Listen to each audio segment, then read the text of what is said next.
TV조선 취재기자들이 전하는 뉴스의 중심, 보도본부 한라인. 저는 신효섭입니다. 강원 강릉시에서는 오늘도 산불과의 전쟁이 끝나지 않고 이어졌습니다. 어제 발생한 주불은 예상보다 많은 비가 내려서 가까스로 진화했지만 재발화를 막고 잔불을 끄기 위해서 오늘 새벽 해가 뜨자마자 헬기와 인력 800여 명이 투입돼서 총력전을 벌이고 있습니다. 윤석열 대통령은 방금 전 강릉시를 특별 재난지역으로 선포했습니다. 관련한 속보 먼저 알아본 다음 대통령실 움직임과 2021년 민주당 전당대회 불법 자금 의혹에 대한 검찰의 강제 수사 착수, 박근혜 전 대통령의 1년 만에 공개 외출이 가져온 파장 등으로 이어가겠습니다.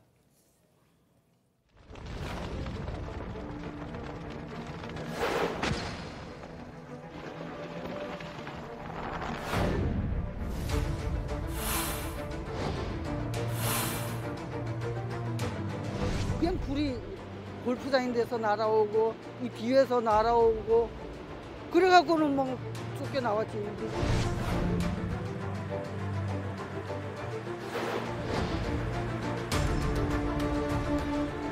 못 챙기는 순간에 우리 집 뒤에로 불꽃이 떨어져 바로 뒤에로 불이 붙은 거야. 그 나오려고 이분이 연기 사방에 돌아가면서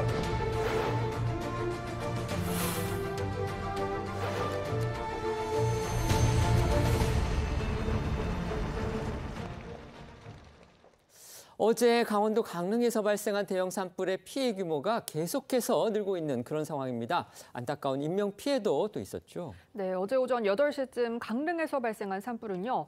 오후 들어 내린 비로 급속히 새가 줄어들면서 4시 반쯤 주불이 진화됐는데요. 하지만 8시간가량 강풍을 타고 빠르게 불길이 확산하는 바람에 피해가 컸습니다. 이번 산불로 축구장 면적 530개에 이르는 산림 379헥타르가 잿더미가 됐고요. 주택과 펜션 등 총 100곳이 넘는 시설물이 전소되거나 일부가 불에 탔습니다. 인명피해도 피할 수 없었는데요. 불에 탄 주택에서 미처 피하지 못한 80대 노인 1명이 숨진 채 발견이 됐고요. 주민 등 10여 명 정도 연기 흡입 등으로 병원에서 치료를 받았습니다. 이번 산불 피해는요, 이 강릉의 경포 해변 인근의 펜션 단지 일대에 집중됐다고 합니다. 네, 숙박업소들이 모여 있는 펜션 단지가 소나무 숲 주변에 자리를 잡다 보니 이 불이 잘 붙는 송진과 솔방울을 타고 빠르게 불이 번진 데다가 일부 숙박업소는 화재에 취약한 샌드위치 패널로 지어져서 이 손 쓸 틈도 없이 피해를 키웠다는 지적입니다. 이 가까스로 대피한 주민들은 산불이 강풍을 타고 마치 도깨비 불처럼 번졌다. 놀러왔던 젊은 관광객들까지 진화 작업을 도왔지만 이 속수무책이었다. 이렇게 입을 모았는데요. 현지 주민의 목소리 들어보시죠. 저희 펜션이 이제 산하고 많이 붙어 있어서 이제 그때부터 저희 주변을 물을 뿌리기 시작했는데 한 10분 정도 경과하니까 금방 불이 날아와서 저희 그 펜션 뒤에 산에서 불이 붙기 시작해가지고 뭐 걷잡을 수 없이 불이 튀어서 또 옆집 붙고 해서 그 주변의 목조주택들은 거의 다 전소됐습니다. 지금 생계들이 다들 아주 걱정이 됩니다. 경포 관광지는 이게 어떤 그 계절적으로 오는 손님들을 해가지고 이제 생계를 이어가는데 지금 생계가 다들 막막해서 참 큰 걱정입니다. 예. 우리 집 너머에서 연기가 나길래 바람이 많이 부니까 어머 저 어떡하나 불꽃 날리겠다 했는데 순간이더라고요. 그러니까 우리 아씨는 집에 불 붙지 말라고 이제 물을 막 뿌리고 있었고 옷 좀 챙겨라 나가자 하는데 옷 챙기는 순간에 우리 집 뒤에로 불이 붙은 거야. 그 나오려고 이분이 연기는 꽉 찼지. 강릉시에 따르면 이번 산불로 인한 이재민은 현재까지 320여 세대 650여 명인 것으로 파악이 됐습니다. 강릉 아이스아레나 등에 마련된 대피소로 몸은 피했지만 당장 삶의 터전을 잃은 주민들은 언제까지 이곳에 머물러야 할지 알 수 없다며 불안을 떨치지 못하는 모습이었습니다. 이런 재난을 당한 와중에 이 주민들이 서로 아픔을 나누려는 그런 모습도 보였다고 합니다. 네, 강릉의 한 카페에서 SNS를 통해 커피를 무상 제공하겠다고 알리자 이에 화답하는 상인들의 도움 손길이 이어지고 있는데요.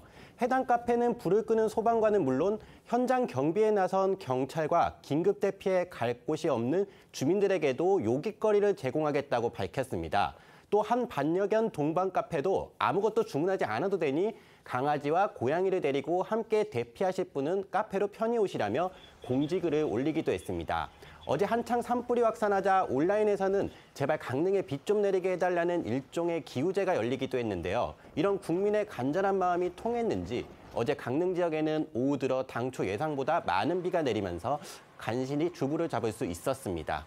말 그대로 하늘이 도와준 건데요. 이 불길이 강릉시 전역으로 퍼지면서 곳곳에 문화재 피해를 막기 위한 말 그대로 사투도 벌어졌다고 합니다. 네, 지난 2005년이었죠. 강원도 양양 지역의 산불로 고찰인 낙산사가 전소되는 일이 있었습니다. 이번에 산불이 발생한 강릉 경포대는 문화유산이 많은 지역이라서 문화재 소실을 막기 위한 노력이 온종일 이어졌는데요. 특히 관동 8경 중 제1경으로 꼽히는 국가지정 문화재 보물 경포대 인근까지 불길이 번지자 문화재청은 만일의 상황에 대비해서 경포대 현판을 떼어내서 가까운 오죽헌 박물관으로 옮기기도 했습니다. 다행히 어제 오후에 불길이 잡히면서 경포대는 무사했지만 몇몇 문화재는 화마를 피하지 못했는데요. 조선 철종 때 선교장 부속 건물로 지어졌던 강원도 유형문화재 방해정이 일부 불에 탔습니다. 말 그대로 4월의 악몽이다 이런 얘기가 나올 정도로 이제 매년 4월쯤이면 이 강원 지역을 휩쓰는 고온 건조한 강풍이 이번에도 피해를 키웠다 이런 지적이 많습니다. 네, 그렇습니다. 이 강풍을 양양과 간성, 양양과 강릉 사이에 부는 바람이라고 해서 양간지풍이라고 합니다. 매번 큰 불을 일으키곤 해서 한자로 불화자에 바람풍자를 써서 화풍이라고 부르기도 하는데요. 이 바람은 국지적으로 불고 예측하기도 매우 어렵습니다. 어제 강릉 산불은 이런 강풍의 영향으로 나무가 부러지면서 전기줄을 덮쳐서 발화했고 산불로 이어진 것으로 알려졌는데요. 고온 건조한 데다가 태풍급의 강한 바람이 몰아치면서 피해 규모가 급격하게 커졌습니다. 지난 2005년 낙산사를 덮친 화마와 2019년 동해안의 이 동시다발 산불도 이 양간지풍이 피해를 키웠습니다. 이 전문가 설명 들어보시죠. 양간지풍은 강한 돌풍을 동반을 하고요. 봄철에 주로 일어나는데 어떤 규칙성을 가지고 일어나지는 않고 불규칙하게 일시적으로 발생합니다. 예년에 비해서는 올해 굉장히 심한 상태로 보여지고요. 말 그대로 화마가 쓸고 간 상처가 무척 큰데요. 정부도 신속하게 강릉시를 특별 재난지역으로 선포했습니다. 네, 올해는 코로나 사태 이후 마스크 착용 등 방역 조치가 해체된 첫 해인데요. 관광객이 다시 돌아올 것이라는 기대감에 부풀어 있던 지역 상인들에게 이번 산불 피해는 충격이 더 클 수밖에 없는 상황입니다. 윤석열 대통령은 오늘 오전 강원도 강릉시를 특별 재난지역으로 선포했습니다. 윤 대통령은 한창섭 행정안전부 장관 직무대행에게 피해 주민이 신속하게 일상으로 복귀할 수 있도록 피해 복구 지원에 만전을 기하라고 지시했고요. 이에 따라 정부는 관계부처 합동으로 피해 조사를 실시해 복구에 필요한 국비 지원 규모를 산정하고 신속히 지원할 계획입니다. 지금부터는 용산 대통령실 소식으로 이어가겠습니다. 준비한 영상 먼저 보고 오시죠.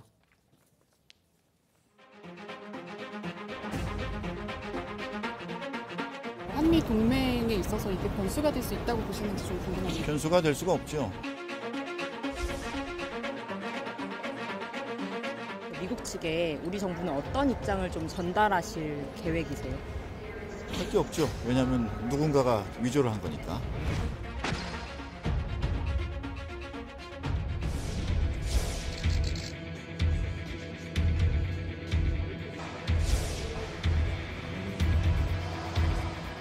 세계 모빌리티 혁신을 주도할 수 있도록 정부도 원팀으로 뛰겠습니다.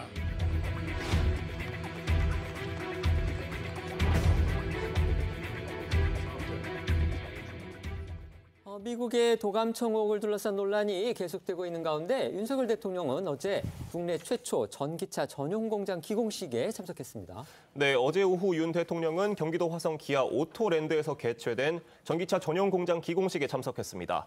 말씀하신 것처럼 어제 윤 대통령이 방문한 공장은 국내 최초의 전기차 전용 공장으로 현대차그룹이 29년 만에 국내에 짓는 공장이기도 합니다.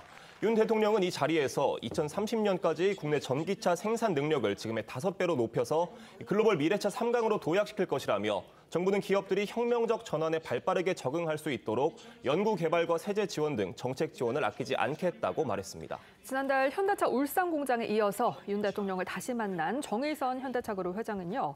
한국의 전기차 생태계를 강화하겠다면서 현대차, 기아, 현대모비스 등 3사가 국내 전기차 분야에 24조 원을 투자할 거라고 화답했습니다. 이에 윤 대통령은 글로벌 자동차 산업은 거대한 패러다임 전환을 맞고 있다면서 이번 투자는 현대차는 현대차 그룹이 29년 만에 국내 새로 짓는 공장이자 2030년까지 계획한 국내 전기차 분야 24조 원 투자의 첫걸음이니만큼 현대차 그룹이 세계 모빌리티 혁신을 주도할 수 있도록 정부도 원팀으로 뛰겠다 이렇게 강조했는데요. 이런 윤 대통령의 지시에 따라서 정부는 자동차 생태계를 미래차 중심으로 전환하기 위한 종합대책을 수립해서 올해 상반기 중에 발표할 계획입니다. 어제 윤 대통령의 목소리 직접 들어보겠습니다. 자동차 산업은 패러다임 전환에 선제적으로 대응해야 할 때입니다. 정부는 기업들이 이러한 혁명적 전환에 발빠르게 적응할 수 있도록 R&D와 세제 지원 등 정책 지원을 아끼지 않을 것입니다. 이를 통해 2030년까지 국내 전기차 생산 능력을 지금의 5배로 높여서 글로벌 미래차 3강으로 도약시킬 것입니다. 경기도민 여러분, 정부는 경기 남부 지역을 세계 최고의 전기차, 반도체, IT 클러스터로 만들 것입니다. 정부도 원팀으로 뛰겠습니다. 어제 기공식에 대해서 이제 재계에서는 현대차의 리쇼어링이다 이런 의미를 부여했습니다. 리쇼어링은 이제 아시다시피 기업이 이제 해외로 진출했다가 다시 본국으로 돌아오는 그것을 말하는 거죠. 윤 대통령도 이런 경제적 의미를 감안해서 직접 현장에 간 것으로 보입니다. 네, 그렇습니다. 윤 대통령은 기공식에 앞서 기아 생산 차량 전시관을 둘러보고 생산 라인에 찾아 현장 직원들과 간담회도 가졌습니다. 전시관에서는 반려견용으로 조수석을 비워둔 컨셉의 모델이 윤 대통령의 눈길을 끌었는데요. 윤 대통령이 우리 집은 반려견이 6마리라 조수석만으로 부족하겠다고 말해 현장에서 웃음이 터져 나오기도 했고요. 현장 직원들과의 간담회에선 한 직원이 윤 대통령에게 건강 비결을 물었고 윤 대통령은 여러분과 같은 젊은이들을 만나면 스트레스가 저절로 풀린다고 화답한 것으로 전해졌습니다. 얼마 전 화제가 됐던 윤 대통령의 그 프로야구 시구 장면, 이것도 언급이 됐다고 합니다. 네, 윤 대통령은 지난 1일 대구에서 열린 한 한국 프로야구 개막전에서 시구에 나섰고 포수의 글러브로 쭉 뻗은 공을 던져서 역대급 돌직구라는 호평을 받았었는데요. 기아차 직원 중 한 명이 이를 언급하면서 윤 대통령의 평소 운동 습관을 물은 겁니다. 해당 직원은 먼저 기아에도 타이거즈 야구장이 있어서 관심이 많다면서 윤 대통령의 시구를 멋지게 봤다, 공을 참 잘 던지시더라 이렇게 말했고 이어서 꾸준히 운동하시는지 궁금하다고 물었습니다. 이에 윤 대통령은 예전에는 걷기를 많이 했는데 지금은 어쩔 수 없이 운동이 부족하다. 그래서 야구공 던지는 것은 계속해보려 한다. 이렇게 답했는데요. 어제 기아차 직원을 만난 윤 대통령의 모습과 지난 프로야구 개막전 시구 장면도 다시 보고 오시죠. 기아에도 이제 타이거즈 야구단이 있어가지고 야구에 관심이 많은데 지난주 프로야구 개막전 시구 정말 멋있게 봤습니다.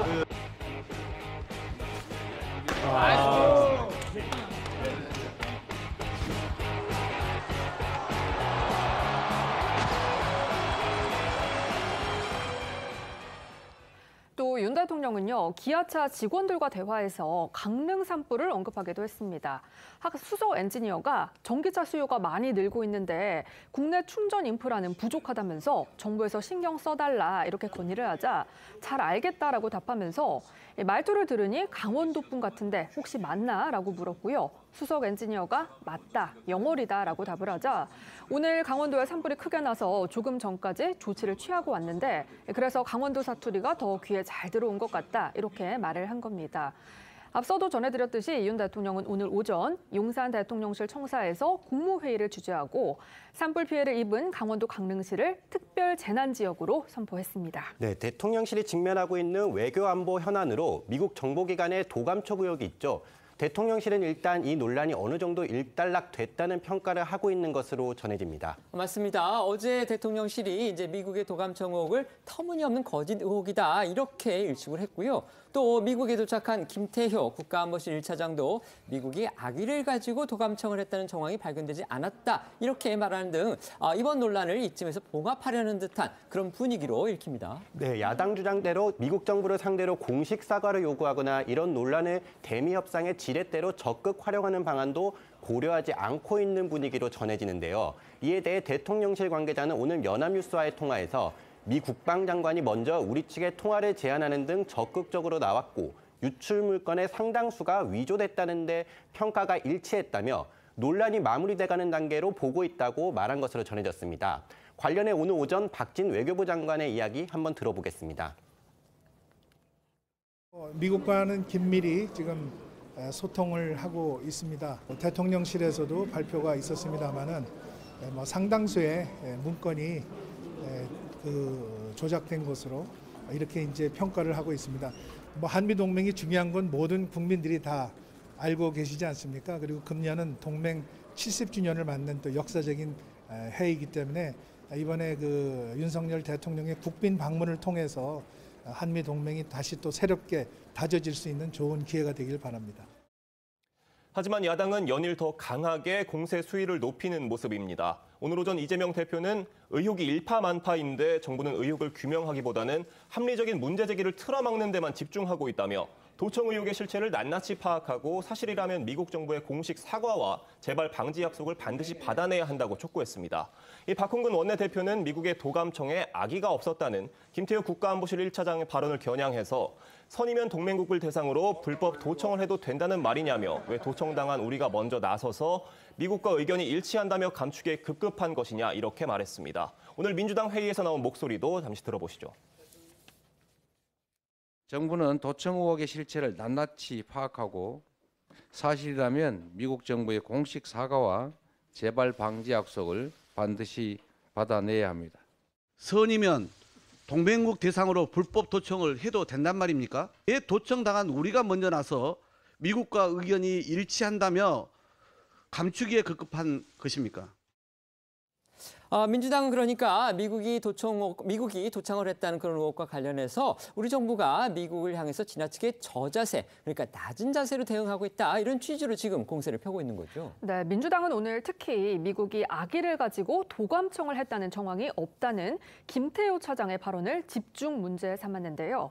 앞서 미국에 도착한 김 차장은 미국의 도청 의혹을 해소해야 하지 않느냐는 질문에 현재 이 문제는 많은 부분 제3자가 개입돼 있기 때문에 동맹국인 미국이 우리에게 어떤 악의를 갖고 했다는 정황은 발견되지 않고 있다고 답했습니다. 이어 구체적으로 김성한 전 안보실장의 대화 부분이 조작된 거냐고 묻는 말에는 그에게는 구체적으로 묻지 말라면서 답을 하지 않았는데요. 이를 두고 민주당 정청래 최고위원은 뺨을 때린 사람은 내가 때린 게 맞다는데 이 뺨을 맞은 사람은 내가 언제 뺨을 맞았냐고 변명하는 꼴이라면서 목소리를 높였고요. 당 고문인 박지원 전 국가정보원장은 한미 동맹 관계를 악화시키는 방식은 안 된다면서도 김 차장의 발언은 건방진 소리라고 지적했습니다. 박 전 원장의 이야기 직접 들어보겠습니다. 그리고 어떻게 김태우 1차장처럼 악의적인 도청은 아니다. 그런 이따위 말을 하는 거예요.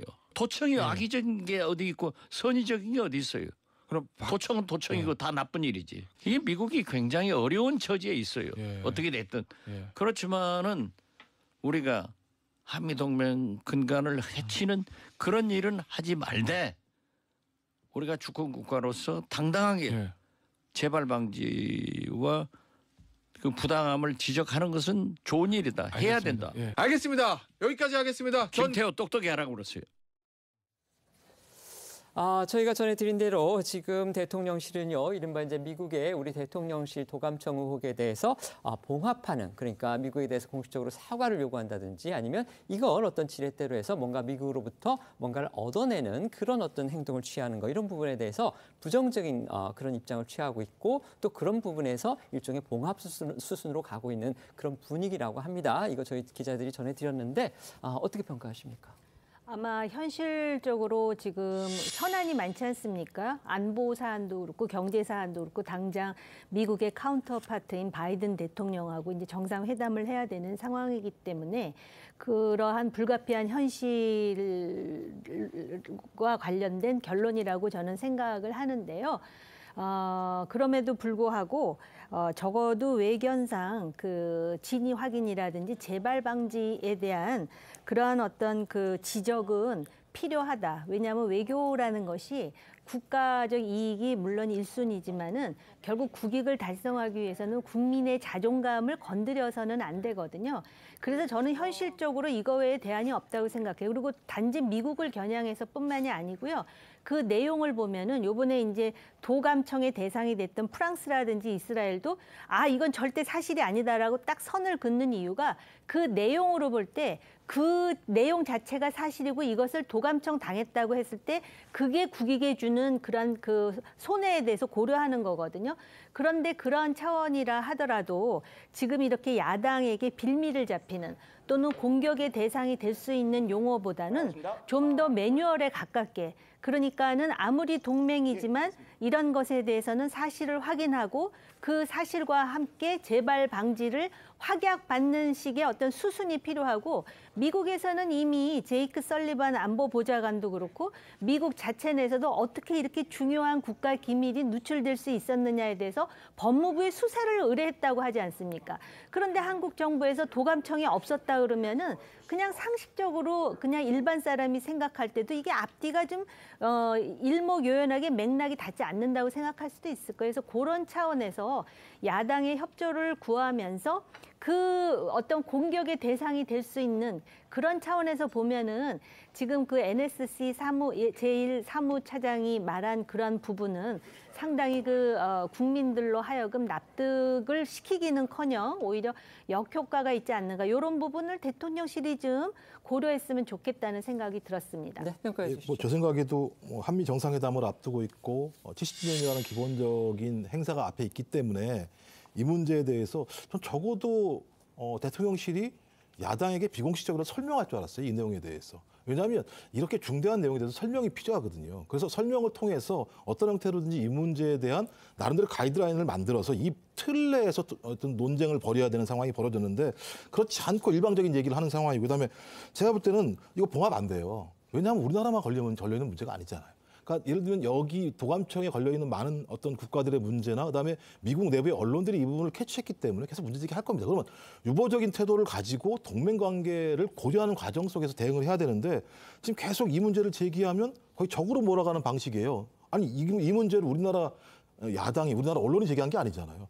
미국의 행위에 대해서 미국의 언론이 제기를 했고 이 행위에 대해서 미국에 있는 백악관 국가안보 NSC의 전략소통부 조정관 같은 경우는 우리는 이 문제를 매우 심각하게 받아들이고 있다고 얘기를 하고 있고, 그다음에 국방부 장관 보좌관 미국의 일부 경우는 변경된 것처럼 보인다고 얘기했으면 일부는 변경된 것이 아니라는 또 내용이 되는 거잖아요. 그럼 이런 내용들이 미국에서 나오고 있으면 유보적인 관점을 가지고 만약 이것이 사실로 드러나게 된다면 동맹관계라는 우리의 끈끈한 신뢰에도 불구하고 앞으로 이런 일이 벌어지지 않도록 뭘 해야 된다 이렇게 가야 되는데, 제가 볼 때는 이거 김태호 제1차장이 우리나라 제1차장인지 저는 미국 제1차장인지 잘 모르겠어요.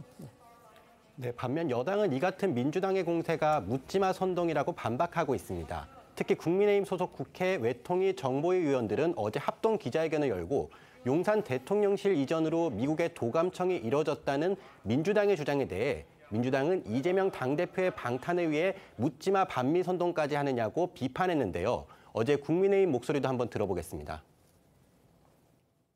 민주당은 초당적인 협력은 고수하고 외교 문제나 안보 공백으로 몰아가는 묻지마 정치 공세의 실안입니다.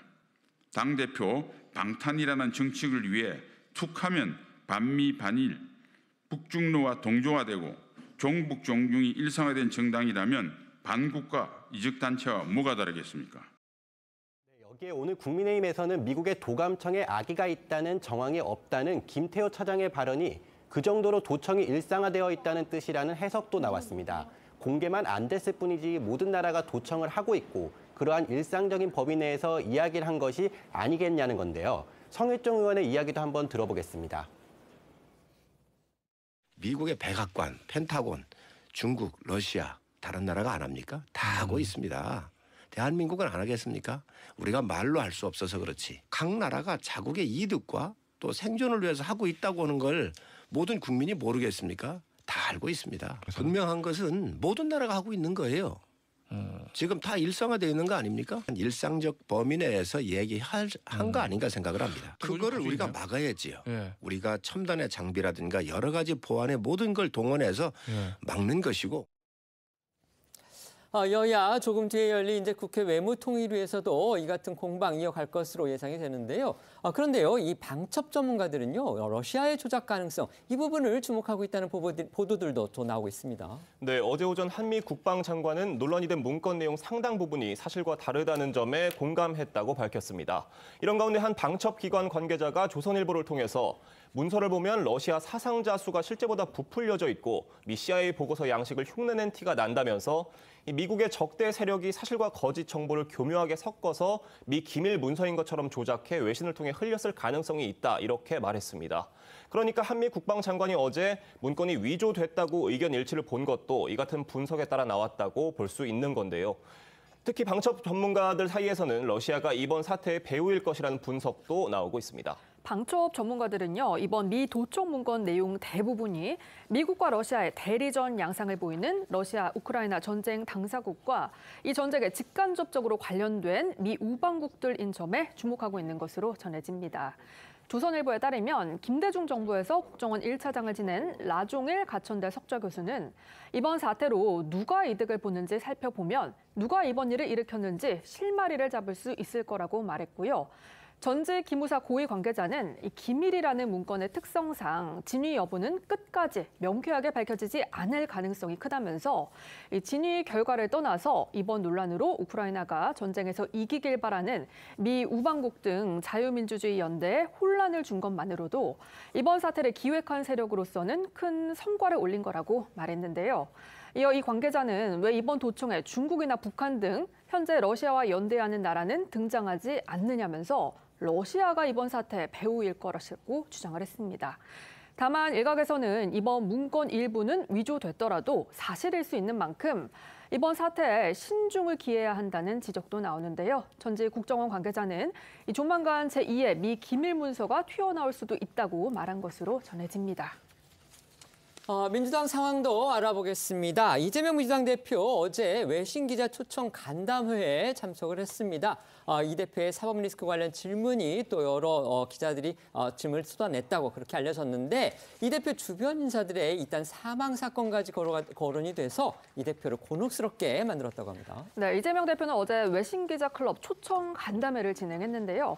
일본 아사히 신문 기자는 이재명 대표에게 성남시장 재직 시절 벌어졌던 일로 기소가 됐는데 검찰 주장에 대해 어떤 입장인지를 물었습니다. 이에 이 대표는 대한민국 법원을 믿고 법적 대응에 최선을 다하겠다면서도 집안 문제는 집안에서 해결해야 하는데 외신 기자회견에서 이런 질문과 답을 해야 된다는 사실이 수치스럽다는 취지로 답을 했습니다.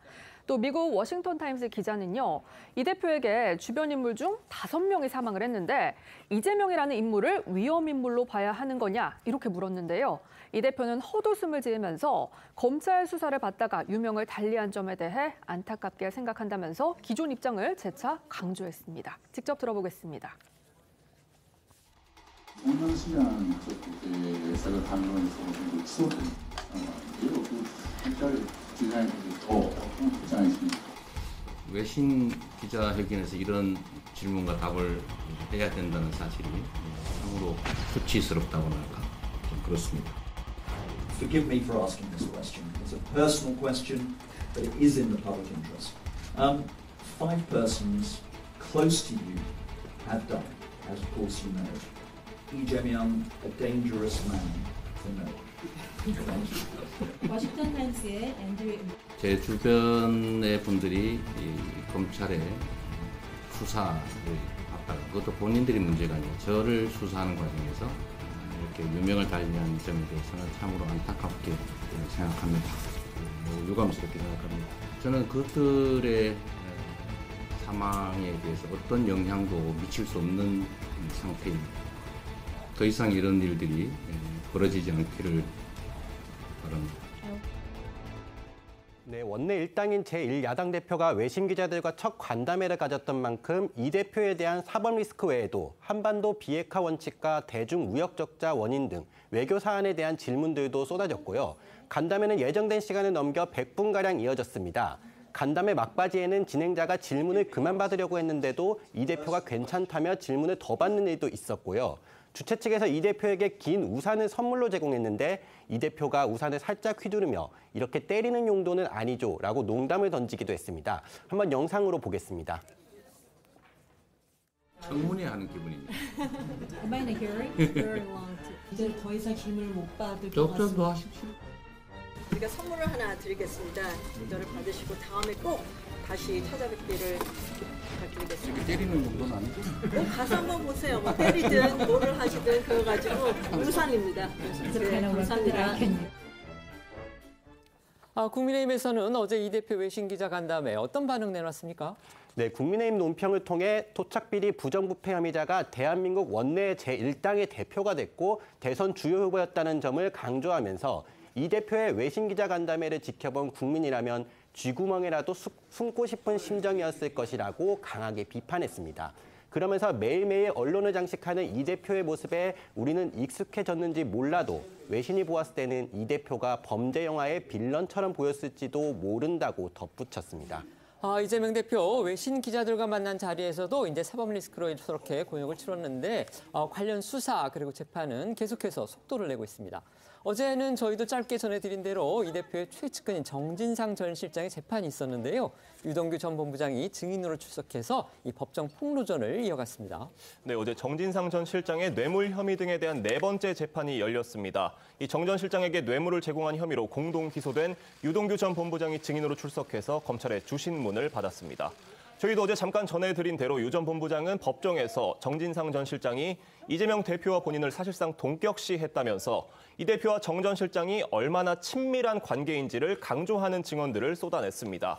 이재명 대표가 성남시장 선거를 준비할 당시 정 전 실장과 김용 전 부원장 등과 함께 이 대표가 시장이 되면 정치자금 10억을 만들기로 합의했다고 증언하기도 했습니다. 유 전 본부장의 이딴 폭로에 정 전 실장 측은 검찰이 유도신문을 하고 있다고 반발한 것으로 알려졌는데요. 이에 유 전 본부장은 법정 밖에서 취재진과 만난 자리에서 정 전 실장 측이 빠져나가려고 노력하는 것 같다고 비판하고 정치자금 10억 마련 의혹을 다시 한번 강조했습니다. 또 유 전 본부장의 변호인 역시 취재진과 만난 자리에서 유 전 본부장은 이재명 대표 측을 지키려고 입을 닫기로 맹세하고 옥중에서 1년간 고초를 겪었는데 오히려 그들은 유 전 본부장을 범죄자라고 부르고 있다고 비판했고요.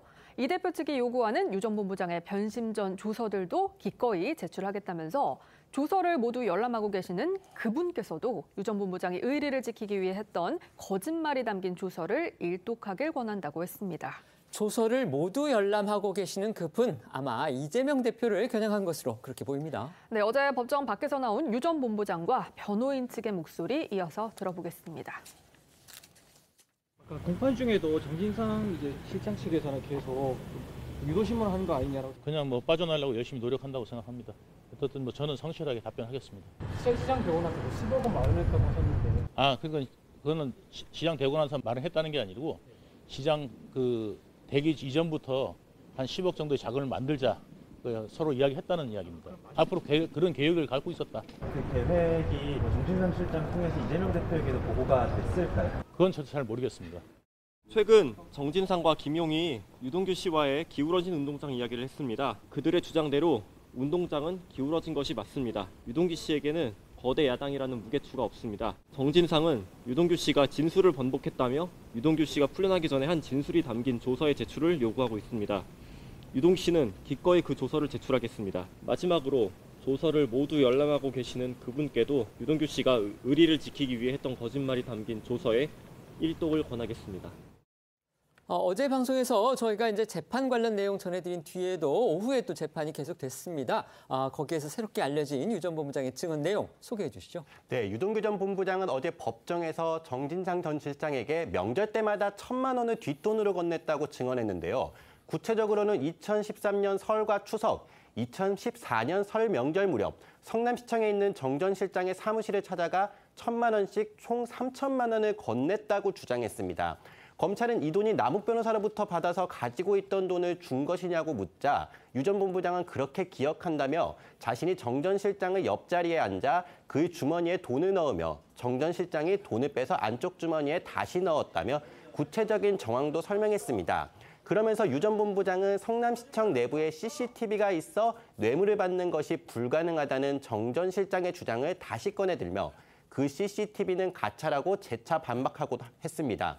또 유 전 본부장은 지난 2013년 3월 남욱 변호사 측이 정 전 실장에게 1억 원을 건네기로 했으나 돈을 마련하지 못해 9천만 원만 주자 정 전 실장이 거친 표현까지 써가며 돈도 없는 것들 이렇게 아니냐라고 말했다고 주장하기도 했습니다. 유동규 전 본부장은 정진상 전 실장, 김용 전 부원장과 자주 술을 마시면서 이재명 대표를 성남시장에 당선시키기로 도모했다고도 증언했다고 합니다. 이 세 명이 함께 만났을 때 양주와 맥주, 폭탄주를 자주 마셨냐는 검찰의 질문에 늘 그렇게 마셨다고 답하고 술값이 적게는 50만 원에서 많게는 200만 원까지도 나왔다면서 술값은 모두 자신이 지불했다고 했습니다. 유동규 전 본부장은요, 어제 공개된 그 유튜브 방송에서도 이것과 비슷한 폭로를 이어갔다고 합니다. 네, 유동규 전 본부장은 어제 공개된 유튜브 방송에서 자신과 정 전 실장, 김용 전 부원장 이렇게 세 명이 하루가 멀다 하고 다닌 단란 주점이 있다면서 술값만 나중에 몇 천만 원을 냈다고 폭로했고요. 그들이 자꾸 거짓말을 하면 자신의 폭로 수위도 높아질 것이라고 경고하고 나섰습니다. 유 전 본부장은요, 어제 유튜브 방송에서도 이재명 대표의 부모 묘소 훼손 사건도 언급해 눈길을 끌었습니다. 저희도 앞서서 전해드린 그런 내용이죠. 이재명 대표가 이제 최근에 누군가 부모 묘소를 훼손했다 이러면서 자신을 향한 흙주술 같다 이렇게 주장을 했었죠. 그런데 그 일을 직접 했다고 주장하는 인물이 지난해 지방선거 직전에 이 대표 문 중에서 이 대표한테 기를 보충해 주려고 벌인 일이다. 이렇게 지금 자백을 하면서 아주 극적인 반전을 맞았던 그런 사건이죠. 맞습니다. 유 전 본부장과 유튜브 방송 진행자는 해당 사건을 언급하면서 이 대표가 부모 묘소 훼손 상황을 이미 알고 있었을 텐데 최근에 위기 전환용으로 관련 논란을 끄집어낸 거라고 주장하고 나섰습니다. 그러면서 이 대표가 지난해 9월 성묘관 영상을 직접 공개하기도 했다고 덧붙였는데요. 어제 게시된 유튜브 영상과 지난해 9월 이재명 대표가 공개했던 성묘 영상 함께 보겠습니다. 자, 여러분 추석 잘 보내세요. 저 아래 여기가 바로 아버님 산소, 여기는 할아버지 산소. 자, 추석 잘 보내시고요. 자기 아버지 집 아버님 묘소까지 해가지고 그 난리를 쳤잖아요. 그건 몰랐을 것 같아요. 위기가 오니까 전환용으로 갑자기 느닷없이 그걸 던졌잖아. 자기 도와주려고 그랬는데 오히려 그렇게 난감하게 만들었지. 근데 이재명이 되게 실수한 게 있어요. 자기 유튜브 채널에서요. 성묘하는 거 영상 찍어서 올려놨어요. 그러니까 그 돌멩이가 있다라는 걸 모를 리가 없었다는 거를 자기 거기 나와요. 그러니까요. 그러니까 이제 이분들은 이게 뭐냐면 사실로 완전히 드러나도 현장이 찍혀도 CCTV도 그렇잖아요. 남들이 모르면 넘어가는 거고 남들이 알아. 그러면 그때는 이제 나 몰라 하는 거예요. 이런 식으로 해왔어요. 뻔뻔해. 내가 정말 나도 이제 고개를 들 수가 없어요. 유동규 전 본부장 어제 재판에서요, 이 대장동 일동으로부터 50억 원을 받거나 또 받기로 약속한 의혹을 받고 있는 이른바 50억 클럽 연루 인물이죠. 바로 김수남 전 검찰총장이 김만배 씨를 연결고리로 해서 이재명 대표의 수사를 무마해줬다. 이런 새로운 주장도 내놨습니다. 네, 유동규 전 본부장은 지난 2013년 수원지검에서 이재명 대표를 청소 용역업체 의혹 관련으로 수사를 하고 있다는 말을 김만배 씨로부터 들었고 김 씨에게 형이 힘 좀 써달라고 부탁했다고 증언을 했습니다. 이후 김수남 당시 수원지검장을 통해 이 대표를 관련 수사에서 뺐다고 들었고 이를 정진상 전 실장에게 보고했고 이후 이재명 대표와 김수남 당시 지검장이 직접 통화도 한 것을 들었다고 덧붙였습니다. 유 전 본부장의 이 같은 법정 증언이 알려지자 김수남 전 총장은 입장문을 내고 수원지검장 재직 당시 모든 사건은 법과 원칙에 따라 철저히 수사했고 관련해 이재명 당시 시장에 대해 어떠한 청탁도 받은 바 없다. 또 관련해서 이재명 시장과 통화를 한 사실도 전혀 없다고 의혹을 전면 부인했습니다. 지금까지 전해드린 유동규 전 본부장의 그 얘기는요, 이제 법정 증언이기는 합니다. 그러니까 위증죄로 처벌받을 수 있는 거죠. 그렇기는 하지만 어디까지나 본인의 일방적인 주장이고요. 14일 재판이 또 열리는데 거기서 이제 유동규 전 본부장에 대한 검찰 측 주신문이 이어가지만 그 이후에는 그럼 정진상 전 실장 측이 이제 반대 신문을 통해서 유 전 본부장의 증언을 반박할 것으로 그렇게 예상이 됩니다. 따라서 어떤 또 반전이 있을지 저희가 지켜봐야 할 것 같습니다. 오늘 그러니까 어제 지금 재판에서 나왔던 나왔던 유 전 본부장의 증언, 또 새로운 것도 있고 또 과거에 언론에 보도됐던 것을 되풀이한 그런 내용도 있는데 패널들께서는 어떤 부분에 눈길이 가는지 한번 여쭤보겠습니다. 말씀해 주시죠. 지금 또 언제부턴가 유동규 씨가 정의의 사도처럼 얘기가 되는 것 같아요. 뭐 진술이 되면 모든 언론 기사가 도배가 되면서 예를 들면 이 내용 자체가 정진상, 김용 또는 이재명 이 세 사람이 유죄인 것처럼 또는 아니면 도덕적 흠집을 내는 것처럼 나오는 측면들이 분명히 있는데요. 저는 유동규 씨 얘기를 들어보면 말이 안 되는 내용들이 되게 많이 있어요, 실제적으로. 첫 번째 예를 들면 정진상 전 실장의 평소 말투, 충성도 등을 보면 만남을 거듭할수록 보통 사이가 아니라는 것을 충분히 느낄 수 있다. 이게 예를 들면 주관적인 평가 문제 아니겠습니까? 이게 어떻게 예를 들면 증언이 되는 것처럼 얘기하는지 모르겠다는 거 하나하고 또 하나는 술집에 자주 갔다, 유흥주점에. 이거 본 사건하고 아무 상관이 없는 내용이에요. 그러니까 도덕적 흠집을 내기 위해서 제기하는 거예요. 제가 이런 부분에 대해서는 재판부에서 문제 제기해야 된다고 봐요. 왜냐하면 이 사건과 관련해서 재판과 무관한 내용을 통해서 도덕적으로 흠집을 내는 행위가 지금 계속 벌어지고 있기 때문에 그렇고요. 세 번째는 뭐 10억 원을 만들자고 했다라고 얘기했는데 실행은 안 됐대요. 그럼 예를 들면 많은 사람들이 만나가지고 야, 우리 앞으로 무슨 정치를 한번 해보려고 하는데 돈 좀 모으자라고 얘기하면 이게 다 예를 들면 범법이 되고 위법이 되는 상황입니까? 거기다가 또 하나는 뭐 정 전 실장이 재선 때 호남에 돈이 들어간다면서 스폰서를 남욱 변호사로 잡아야겠다고 생각했다. 이런 얘기를 하는데 아니 428억 약정해가지고 돈 주기로 한 사람이 김만배 씨예요. 아니 왜 모든 돈이 김만배 씨라고 하는 저수지에서 안 나오고 매번 남욱지에서 나오는지 전 도대체가 모르겠는 거예요. 전 그래서 언론도 마찬가지입니다만 유동규 씨의 발언 자체와 관련해서 한쪽 진영의 얘기이기 때문에 충분히 나와야 되겠습니다만 이 내용의 진위가 정확히 뭔지 또는 반론이 무엇이 있는지에 대해서 균형을 맞춰서 나오지 않게 된다면 상당히 일방적인 발언들이 언론에 나오는 측면들이 분명히 있기 때문에 이건 제가 볼 때는 올바르지 않다. 만약 나중에 이런 사실들이 만약 거짓으로 드러났을 때 여기에 대해서 어떻게 책임을 질 수 있을 것인지에 대한 고민들이 분명히 있습니다. 그래서 저희가 유동규 씨 측의 그 반대 신문 내용이 있으면 그것도 전해드리면서 지금 저희는 균형을 맞추고 있다는 거 말씀을 드리겠습니다. 네, 말씀해 주십시오. 이 재판이 정진상 씨 뇌물수수 관련 재판이기 때문에 실제로 유동규 씨가 정진상 씨에게 뇌물을 공유했다라는 부분에 대해서 본인이 주장하고 있고 그런데 정진상 씨는 본인은 안 받았다고 주장하기 때문에 실질적으로 어떤 관계인가를 정황적으로 설명하는 과정에서 술집 얘기도 나오는 것 같습니다. 전체적으로 보면 유동규, 정진상, 김용이 얼마나 가까운 관계인지는 지금 그 증언의 내용을 보면 알 수가 있는데 가장 중요한 거는 어쨌든 이재명 대표가 성남시장 되기 전에 또 된 후에 10억을 만들기로 했다 그러면은 구체적으로 10억 중에 일부가 어떤 경로로 해서 들어갔는지에 대한 아주 결정적인 정황 증거 내지는 일관성 있는 진술 내지는 물적 증거가 필요한 것이 아닌가라는 생각이 들고요.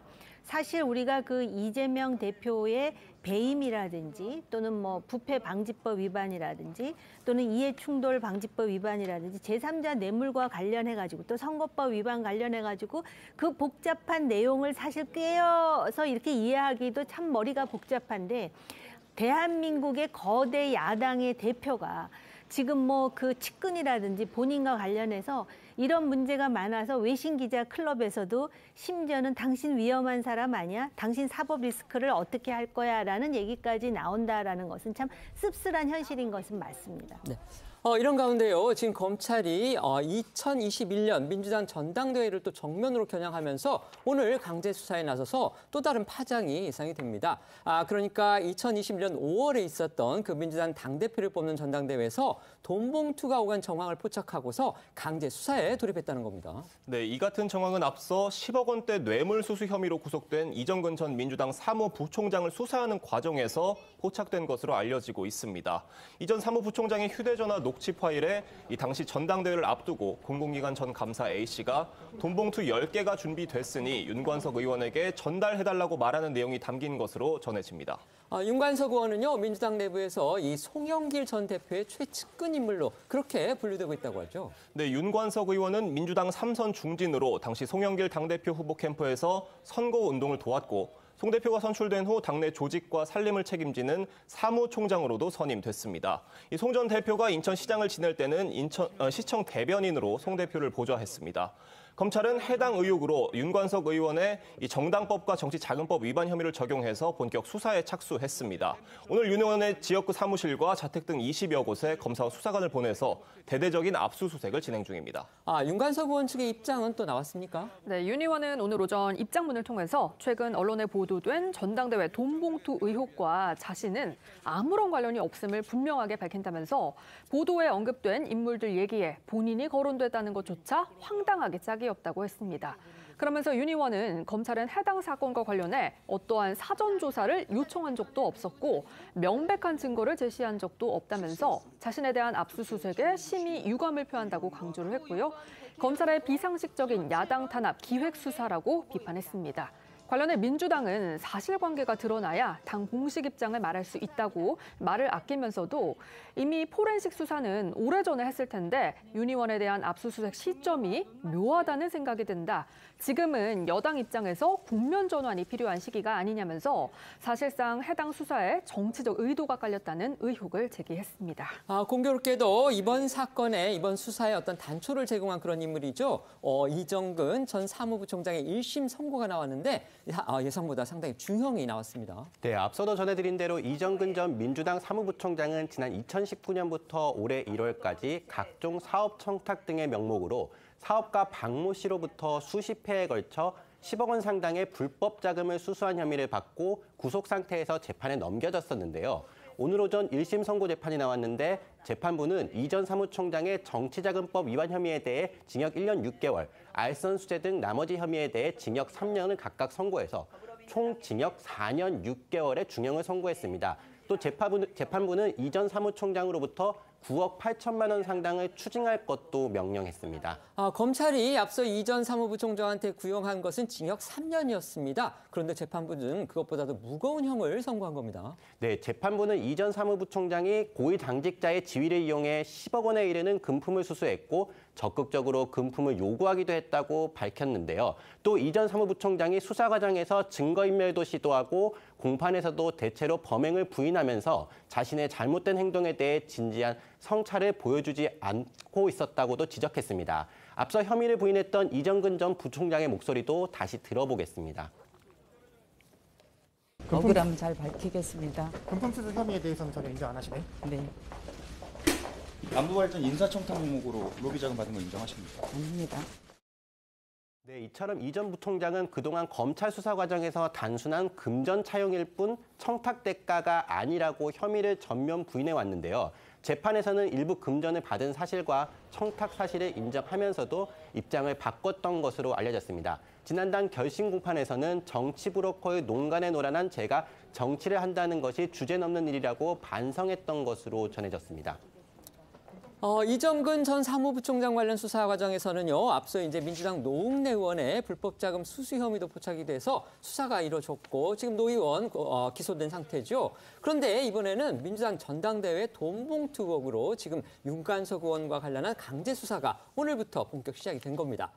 이정근 전 사무부총장 사건에서 시작된 민주당 내 이 같은 비리 의혹 수사들 어떻게 보시는지 패널들께 여쭤보겠습니다. 먼저 말씀해 주시죠. 일단 국민 여러분께서 많이 아시는 부분이 이제 노웅래 의원부터 시작되는 거죠. 그러니까 이정근 사무부총장이 어떤 돈을 수수를 했는데 그 수수한 금액들이 어디로 갔냐 문제와 관련해서 검찰은 이 돈이 정치권으로 흘러 들어갔다라고 판단하는 것 같은데 지금 얘기가 되고 있는 노웅래 의원이나 이번에 문제가 됐던 윤관석 의원이나 다 사실 무근이다, 무죄다라고 주장하고 있기 때문에 이 부분들은 제가 볼 때 수사를 해서 증거가 나와야 되는 상황은 분명히 있습니다만 이제 항상 이제 민주당이 고민하는 건 이런 거죠. 이런 사건들이 검찰발로 시작돼서 압수수색이 벌어지게 되고 압수수색 이후에 검찰발 피의 사실이 공포가 되고 그러니까 반복적으로 소위 야당을 공격하는 소재로 활용되는 경우들이 많았다라고 하는 우려가 있었고 또 최근에 소위 지금 정부 그다음에 국민의힘이 어려운 상황이기 때문에 또 이거 확인되지 않는 내용입니다만 검찰이 이런 부분을 활용한 거 아니냐라는 또 의구심도 분명히 있습니다. 그래서 이제 검찰의 정치화라는 측면에 대한 어떤 고민이 많은 측면이 있어서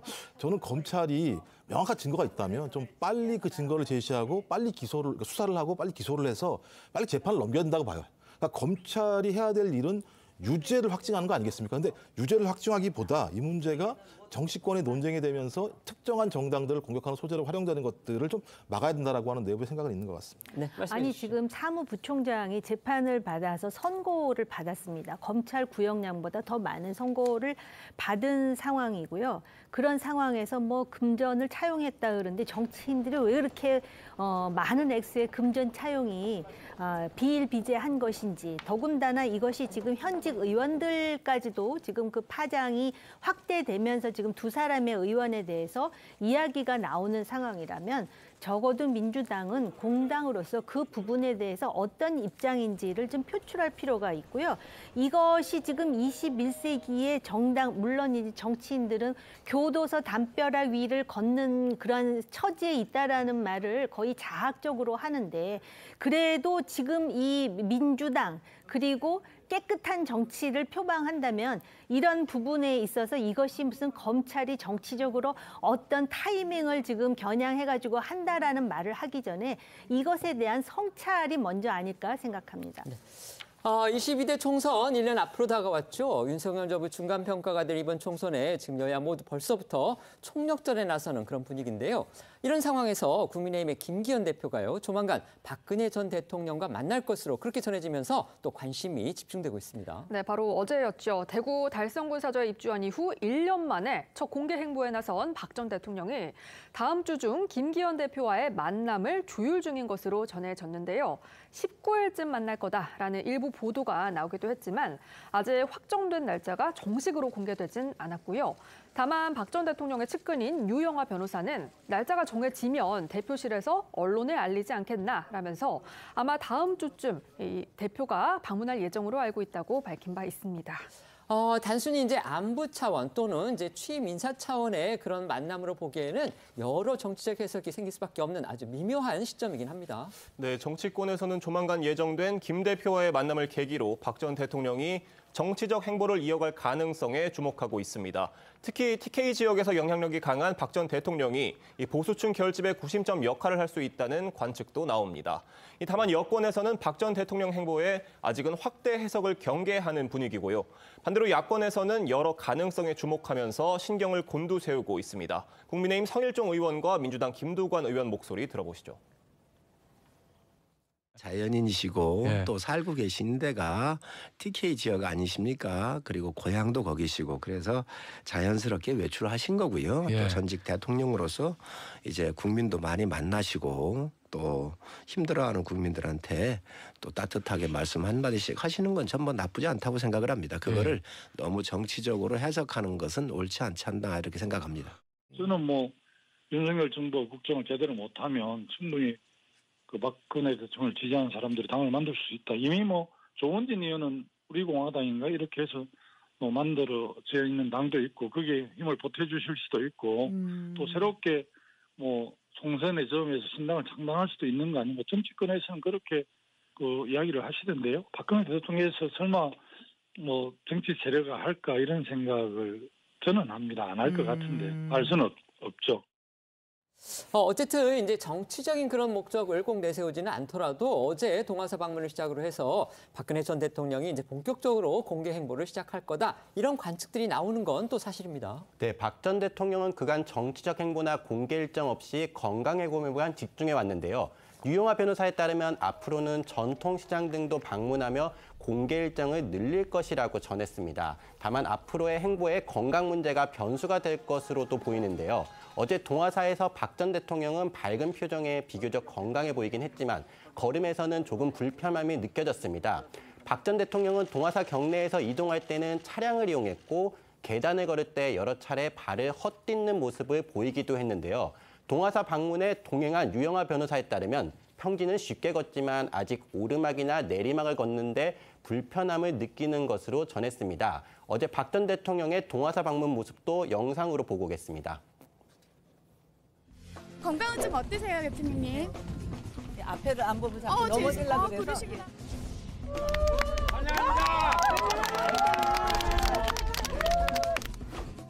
박근혜 대통령의 화성산 동아사 방문을 우리 부자들이 환영합니다. 이렇게 다시 하시니까! 다시 하시니까! 다시 하시니까! 안 됩니다! 사람보다 먼저 먹어.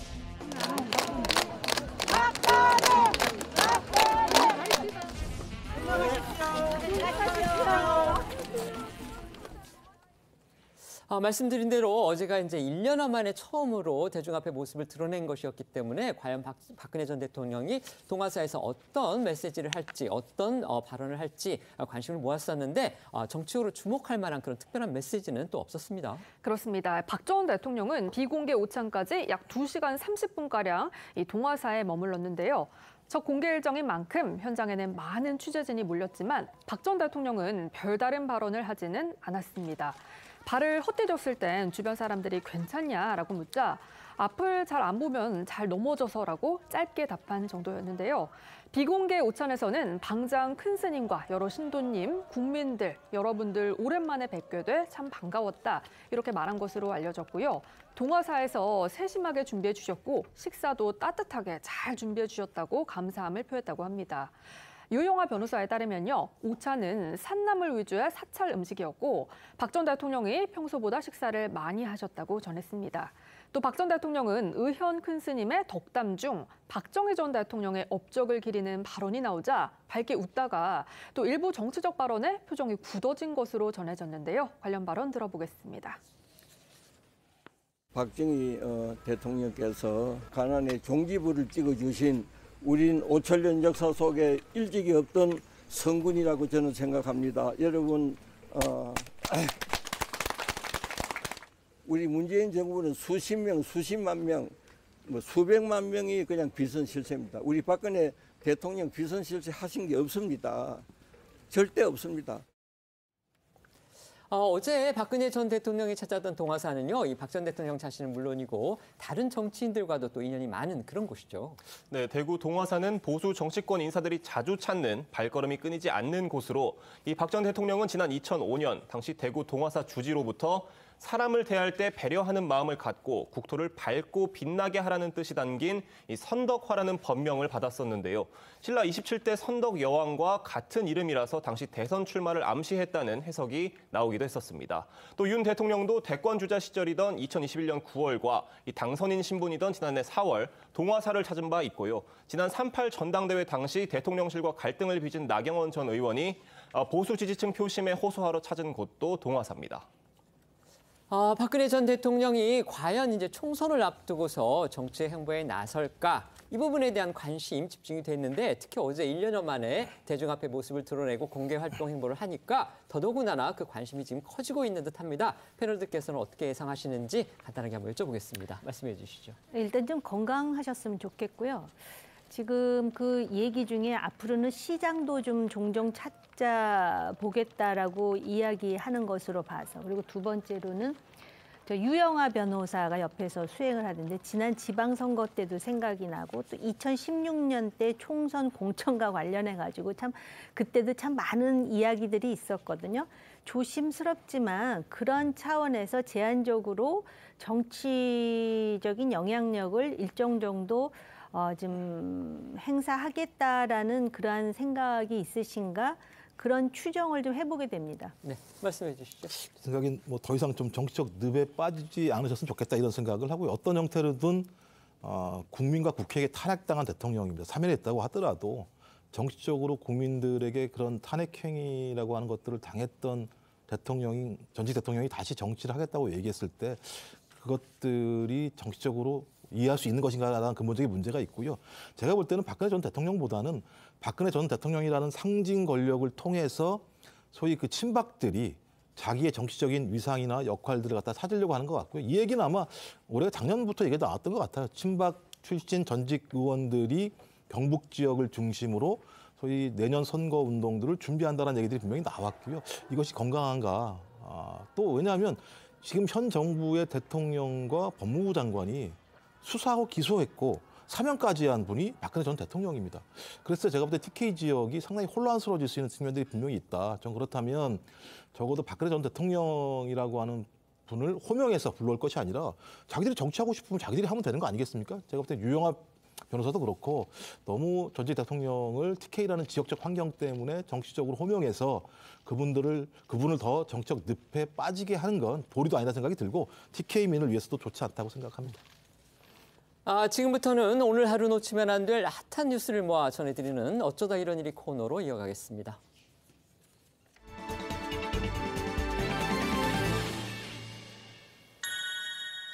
첫 번째 키워드는요, 5번째 약물입니다. 마약 상습 투약 혐의로 수사를 받고 있는 배우 유아인 씨의 소식입니다. 네, 프로포폴을 시작으로 대마, 코카인, 케타민 등 마약류 4종의 투약 혐의를 받고 있는 배우 유아인 씨가 또 다른 마약류 약물을 투약했다는 의혹이 제기됐습니다.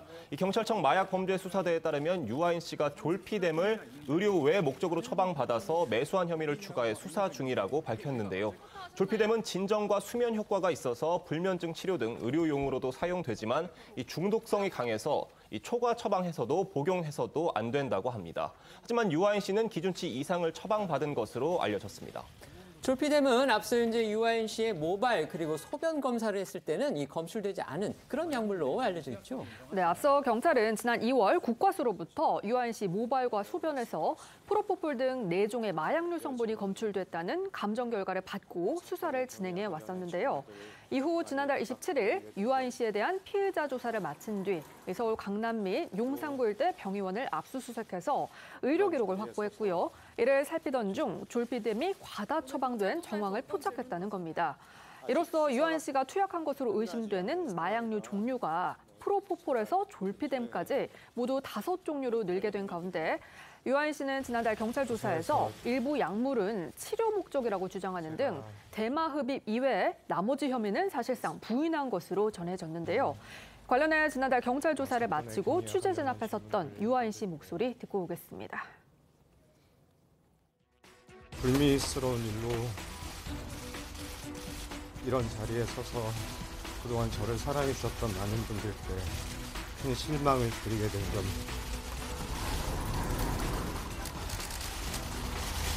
깊이 반성합니다. 죄송합니다.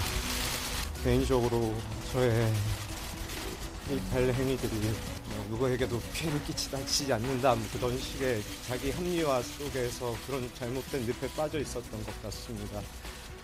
저는 이런 순간들을 통해 그동안 제가 살아보지 못한 진전 더 건강한 순간들을 살 수 있는 기회로 삼고 싶습니다. 실망드려 정말 죄송합니다. 죄송합니다. 그런데 오늘 유아인 씨 측이요, 이 같은 졸피뎀 복용과 관련해서 입장을 직접 냈습니다. 이전에 제기됐던 의혹들에 비하면 상당히 빠른 입장 표명입니다. 네, 유아인 씨 소속사는 오늘 입장문에서 졸피뎀 복용에 대해 오랜 수면장애로 수면제를 복용해 온 것은 사실이라면서도 최근 6개월간은 다른 성분의 수면제로 대체한 상태이고 수면 이외의 목적으로 사용한 적은 없다면서 관련 진위 여부에 대해 경찰 조사를 통해 밝히겠다고 말했습니다. 그러면서 비공개가 원칙인 관련 수사 내용이 지속적으로 언론에 공개되고 있다며 그로 인해 사실 확인조차 되지 않는 혐의가 마치 확정된 사실처럼 확산되는 현실에 심각한 우려를 표한다고도 했습니다. 뿐만 아니라 유아인 씨 측은 최근 지인들과 클럽에서 마약을 투약했을 가능성을 주장한 보도도 강하게 부인했습니다. 앞서 국민일보는 제보자 말을 인용해서 이 같은 내용을 보도했었는데요. 이에 대해 유아인 씨 측은 어떠한 사실 확인도 없이 보도됐다면서 저희가 확인한 해당 라운지 클럽들은 실내 공간에서의 흡연이 불가능하며 별도의 개방된 흡연 구역이 따로 마련돼 있다고 반박하면서 해당 보도에 대한 법적 조치를 예고하기도 했습니다. 경찰은 지금 계속 수사 중인 그런 상황인데요. 그 내용도 한번 소개해 주시죠. 네, 경찰은 유아인 씨와 함께 마약류를 투약한 공범의 존재를 확인하고 수사 중이라고 밝혔습니다. 그리고 유아인 씨의 마약류 5종 투약 혐의와 관련된 자료 분석을 마치는 대로 유아인 씨 측과 다음 경찰 출석 날짜를 조율할 계획이라고 하고요. 이에 따라 2차 소환 조사에서는 기존 4종의 마약류 투약 혐의를 포함해서 5번째 약물인 졸피뎀과 공범에 대한 부분을 집중적으로 취조할 것으로 전망됩니다. 두 번째 키워드는요, 벌금 1천만 원입니다. 제주에서 만취운전을 하다가 적발된 유명 배우 곽도원 씨의 얘기입니다. 네, 음주운전으로 적발돼 검찰에 송치된 배우 곽도원 씨가 벌금 1,000만 원에 약식 기소됐습니다. 약식 기소는 혐의가 비교적 가벼울 때 검찰이 정식 재판 대신 약식 명령으로 벌금형을 선고해달라고 법원에 청구하는 것을 말합니다. 또 함께 술을 마신 동승자에 대해선 혐의 없음으로 불기소 처분했다고 제주지방검찰청은 밝혔는데요. 음주운전 방조 혐의를 적용하려면 동승자가 곽 씨에게는 차 열쇠를 쥐어주는 등 음주운전을 하는데 적극적인 역할을 해야 하지만 검찰은 동승자가 곽 씨가 음주운전을 하는데 적극적인 역할까지는 하지 않은 것으로 판단한 겁니다. 곽도원 씨는 지난해 9월 제주시 애월읍의 한 초등학교 인근 도로에 차를 세워둔 채 안에서 잠을 자다 경찰의 음주 단속에 적발됐었죠. 당시 곽 씨의 혈중 알코올 농도는 면허 취소 수치 이상인 것으로 확인됐었는데요. 당시 곽도원 씨 소속사는 이 이유를 불문, 변명의 여지 없이 책임을 통감하고 있다. 심려를 끼쳐드려 죄송하고 무리를 일으킨 점 다시 한번 진심으로 사과드린다고 전하기도 했습니다. 사건이 벌어진 뒤에 곽 씨는 모든 활동을 중단한 채 지금 자숙에 들어갔었습니다. 그런데 얼마 전이었죠. 곽 씨의 그 근황을 목격했다. 이런 소식이 또 들려왔습니다. 네, 음주운전으로 인해 자숙에 들어갔던 곽도원 씨가 동남아 체류 중이라는 목격담이 들려온 겁니다. 지난 1월이었는데요. 당시 한 매체는 곽도원 씨가 음주운전으로 인해 자숙 중이며 최근 동남아에 체류 중이다 이렇게 보도를 했는데 보도에 따르면 곽도원 씨는 동남아 지역에서 지인들과 시간을 보내면서 밝은 모습으로 인사를 나눴다는 목격담이 있었다는 내용이었습니다. 하지만 이에 대해 당시 소속사는 개인 일정은 확인이 불가하다면서 조심스러운 입장을 보인 것으로 전해집니다.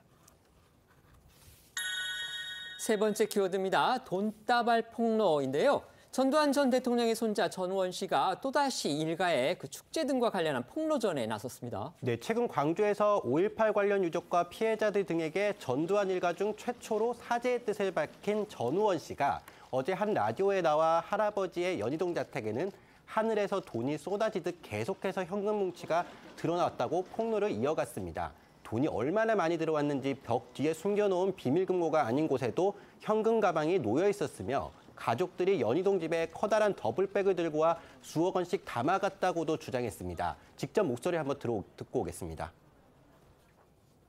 옷장, 할머니가 쓰신 옷장이 있었고 거기에 벽을 밀면 금고가 있었어요. 열고 들어가면은 안에 이제 1,000만 원 단위 현금 따발이 다 이렇게 차곡차곡 다 이렇게 벽에 쌓여 있었다고 해요.